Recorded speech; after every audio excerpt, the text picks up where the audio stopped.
Assalamualaikum warahmatullahi wabarakatuh. Anak-anakku semuanya yang berbahagia, selamat berjumpa kembali dengan Pak Sam. Semoga kita selalu dalam ridho Allah SWT, kita selalu sehat walafiat meskipun dalam kondisi pandemi COVID-19 ini. Kita harus tetap semangat. Jadi sekali lagi, tidak boleh luntur semangat belajarnya. Anak-anakku yang berbahagia, marilah kita buka pertemuan kita kali ini dengan baca basmalah. Bismillahirrahmanirrahim. Anak-anak, pada pertemuan kali ini kita akan belajar kelanjutan dari materi yang kemarin. Kalau kemarin kita sudah membahas tentang medan magnet yang dihasilkan oleh arus listrik. Lewat percobaannya Oersted membuktikan bahwa di sekitar arus listrik terdapat medan magnet. Untuk besar medan magnet kemarin sudah juga saya jelaskan dengan hukum Biot-Savart. Nah, kali ini kita akan belajar tentang gaya magnetik atau seringkali disebut juga gaya Lorentz sesuai dengan yang menemukan. Seperti halnya di listrik statis kemarin, kalau ada muatan listrik masuk medan listrik, maka pada muatan listrik itu akan mendapat gaya listrik atau gaya Coulomb. Nah, saat ini kita akan belajar tentang gaya magnetik itu. Setelah saya jelaskan materi tentang gaya magnet, kalian harus bisa menganalisis, memformulasikan besaran yang terdapat pada gaya magnet ini, utamanya nanti pada penerapannya di teknologi sederhana sehari-hari yang kita temui di rumah. Baiklah anak-anak, kita mulai, yaitu pembahasan kita tentang gaya magnetik atau gaya Lorentz.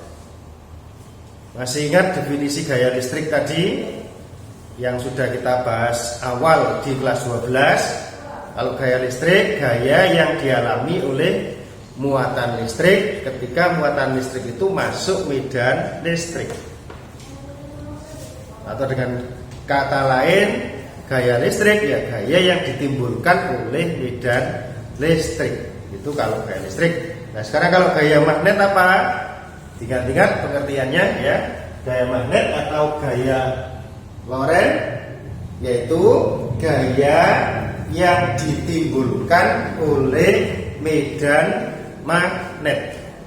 Saya ulang lagi, nanti ditulis sendiri ya. Di gaya magnetik atau gaya Lorentz, gaya yang ditimbulkan oleh medan magnet. Nanti saya akan ajari bagaimana memformulasikan atau merumuskan gaya magnet itu dari pengertiannya tadi. Jadi diingat-ingat. Sekali lagi, gaya magnetik adalah gaya yang ditimbulkan oleh medan magnet. Kita lanjut pada gaya Lorentz atau gaya magnet. Seperti yang saya bilang tadi, gaya magnet, gaya yang ditimbulkan oleh medan magnet. Gaya Lorentz atau gaya magnet ini bekerja pada dua hal ini, yaitu satu, kawat lurus berarus listrik, dan yang kedua adalah muatan listrik yang bergerak. Tentu saja baik kawat lurus berarus listrik maupun muatan listrik yang bergerak ini berada di dalam medan magnet. Dan saya tunjukkan cara mengingat persamaannya. Gaya Lorentz, ingat, gaya apapun itu simbolnya mesti huruf F. Gaya Lorentz tadi, gaya yang ditimbulkan oleh medan magnet. Medan magnet simbolnya apa? B. bekerja pada kawat lurus berarus listrik. Arus listrik simbolnya I. Kawatnya lurus, berapapun pendeknya dia punya panjang. Panjang itu simbolnya L. Nah, jadi F sama dengan B kali I kali L. Tinggal kalian tambah sin theta. Saya ulang lagi, gaya Lorentz gaya yang ditimbulkan oleh medan magnet. Gaya simbolnya F, medan magnet B, bekerja pada kawat lurus berarus listrik I. Kawatnya lurus berarti punya panjang L. Tambah sin theta, di mana theta itu adalah sudut antara I dengan B. Jadi antara kuat arus dengan medan magnetnya, atau posisi kawatnya. Posisi kawat ini ada 3 kemungkinan. Yang pertama, I sejajar B. Jadi kalau I sejajar B, misalnya kalau kuat arusnya ke kiri, B-nya juga ke kiri, atau B-nya ke kanan. Ini sejajar. Kalau sejajar, kalau searah begini, tetanya berapa? Tetanya 0. Kalau berlawanan arah, tetanya 180 derajat. Theta ini kalau kita masukkan ke sin theta di 0 maupun 180 derajat, nilai sinnya berapa? 0. Jadi gayanya 0. Jadi kalau ada kawat lurus berarus listrik, dia letaknya sejajar dengan medan magnetnya, maka pada kawat itu tidak ada gaya Lorentz. Gayanya 0. Kemungkinan yang kedua, I-nya tegak lurus B, atau tetanya 90 derajat. Kalau theta 90 derajat kita masukkan ke sin theta, sin 90 itu nilainya 1. Maka persamaannya menjadi B kali I kali L. Jadi F sama dengan B I L. Nah, kita tahu gaya itu besaran vektor, berarti punya besar, punya arah. Besarnya B I L. Arahnya ditentukan dengan kaidah tangan kanan. Tangan kanannya buka biasa saja, jadi kanan buka. Jadi ibu jari menunjukkan arah arus, 4 jari menunjukkan arah medan magnet, dan arah hadap telapak tangan ini menunjukkan arah gaya Lorentz. Jadi tangan kanannya buka biasa, ibu jari atau jempol ini arah arus, 4 jari arah medan magnet, arah hadap telapak tangan arah gaya Lorentz. Contohnya misalnya begini. Contohnya begini. Nah, ini ada B. B itu kalau cross berarti B-nya masuk bidang gambar. Terus ada kawat I, harusnya ke bawah. Kemana arah gayanya? Ingat kaidah tangan kanan tadi. Ibu jari arah arus berarti ibu jarinya ke bawah, B-nya masuk. Ibu jarinya ke bawah, B-nya masuk bidang gambar, masuk papan. Telapak tangannya menghadap ke mana? Ke kanan, berarti gayanya ke kanan. Di F-nya ke kanan. Contoh lagi, misalnya kalau ini I, kemudian B-nya ke kanan, ini B. Nah, kalau dot arahnya keluar bidang gambar. Ibu jarinya keluar bidang gambar, 4 jarinya ke kanan. Ibu jari arah arus, 4 jari arah medan magnet, arah hadap telapak tangan arah gaya Lorentz. Kemana arah gaya Lorentznya? Nah, betul, jadi ke atas. Karena telapak tangannya menghadap ke atas. Di F-nya ke atas. Jadi ibu jari arah arus, 4 jari arah medan magnet, arah hadap telapak tangan arah gaya Lorentz. Itu contohnya tadi. Nah, kemungkinan yang ketiga tadi sejajar terus tegak lurus, berarti sekarang antara 0 sampai 90 itu berarti sudutnya lancip, 90 sampai 180 sudutnya tukul. Kalau ini ya tetap biasa, F-nya B, I, L, sin, theta. Anak-anak, nanti kalau kalian nulis, mencatat, ya bukunya dibuat landscape macam ini. Jadi nanti satu halaman ini sudah tertulis semua gaya Loren itu, sehingga kalian akan mudah mempelajarinya. Ya. Jadi kertasnya di landscape model begini, tulis gaya Loren, bekerja pada dua hal tadi dan seterusnya. Ya. Nah, oke, kita lanjut sekarang yang kedua. Gaya Loren yang bekerja pada muatan listrik yang bergerak. Seperti tadi, gaya itu simbolnya F. Gaya Loren ditimbulkan oleh medan magnet. Medan magnet simbolnya B. Bekerja pada muatan listrik. Muatan listrik simbolnya apa? I. Betul. Bergerak berarti punya kecepatan V. Jadi persamaannya adalah F sama dengan BQ V. Kalian tinggal tambah sin theta. Sin theta. BQ V sin theta. Thetanya adalah sudut antara V dengan B atau arah gerak muatan. Seperti halnya pada kawat lurus berarus listrik tadi. Theta itu posisi kawat. Ada tiga kemungkinan. Kalau di muatan listrik yang bergerak, theta itu arah gerak muatan. Juga ada tiga kemungkinan. Seperti tadi, V sejajar B. Kalau V sejajar B berarti thetanya tadi 0, thetanya 0 atau 180. Baik 0 maupun 180 berarti gayanya 0. Nah. Pada muatan listrik yang bergerak, namanya sesuatu yang bergerak berarti meninggalkan jejak. Berarti ada lintasannya. Nah, sekarang kalau muatannya bergerak sejajar medan magnet, lintasannya berupa apa? Gayanya 0, berarti muatan itu tidak terpengaruh oleh gaya Loren.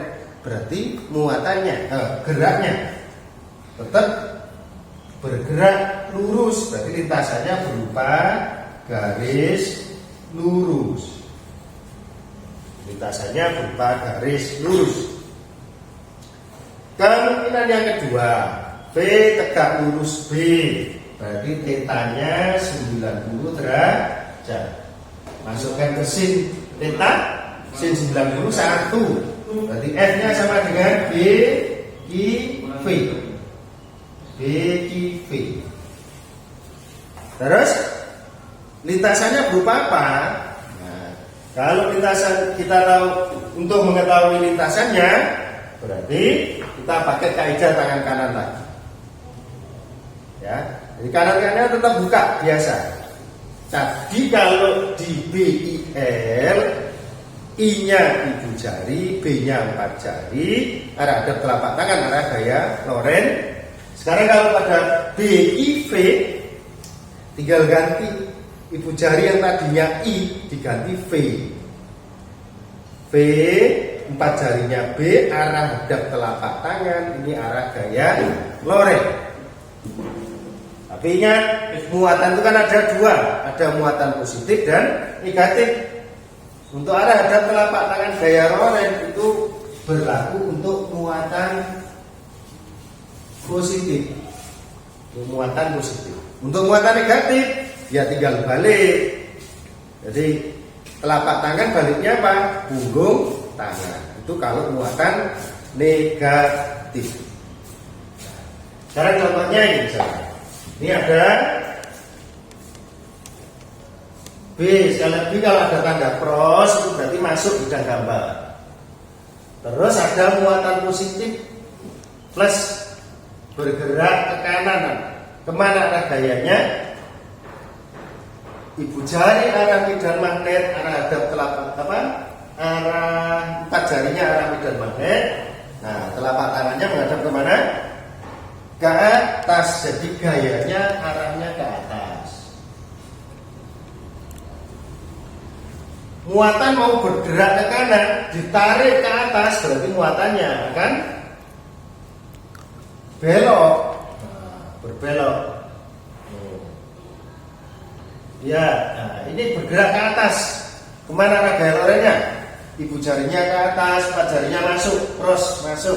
Telapak tangannya menghadap ke kiri, berarti gayanya ke kiri. Mau bergerak ke atas, ditarik ke kiri, berarti belok lagi. Muatannya belok lagi. Ayo, kemana arah gayanya? Betul, arah gayanya adalah ke bawah. Belok lagi berarti muatannya ini. Mau bergerak ke bawah, ditarik kemana? Gayanya ke kanan. Nah, betul. Berarti belok lagi. Nah, menjadi apa? Lintasannya berupa apa? Lingkaran. Betul. Jadi kalau ada muatan masuk medan magnet secara tegak lurus, lintasannya akan berupa lingkaran. Pertanyaannya berikutnya, kalau lingkaran berarti kan punya jari-jari.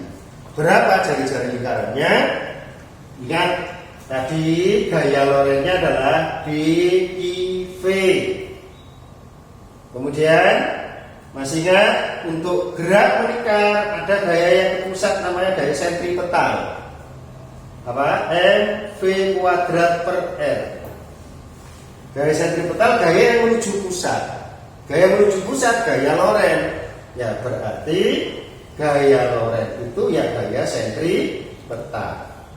BIV sama dengan MV kuadrat per R. V-nya bagi, berarti R-nya sama dengan MV per BG.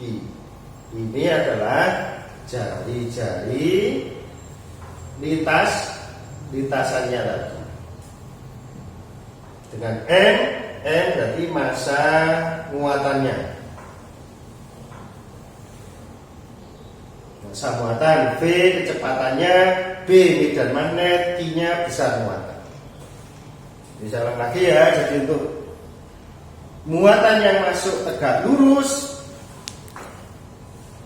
gayanya BIV, lintasannya lingkaran. Lingkarannya memiliki jari-jari M sama dengan MV per B. Yang ketiga, kemungkinan tiga seperti tadi, lancip atau tumpul, gayanya ya tetap BIV sin theta. Nah, lintasannya berupa apa? Ya berupa gabungan garis lurus dengan lingkaran. Apa? Betul, jadi spiral atau helix. Itu arah lintasan gaya lintasan muatan yang masuknya lancip atau tumpul. Itulah anak-anak gaya loren yang bekerja pada kawat lurus beralur listrik maupun muatan listrik yang bergerak. Nanti bisa dikembangkan lagi untuk muatan listrik kawat lurus. Kawat lurusnya bisa ada 2. Untuk yang berikutnya nanti akan segera jelaskan. Sekali lagi anak-anak, nyatatnya pakai bukunya di landscape ya, sehingga nanti dengan 1 halaman saja kalian belajarnya mudah. Nah, itulah anak-anak untuk gaya loren yang saya jelaskan untuk pertemuan kita kali ini. Mudah-mudahan bisa dipahami dan kita akhiri dengan bacaan hamdalah. Alhamdulillahirabbil alamin. Saya akhiri. Wassalamualaikum warahmatullahi wabarakatuh.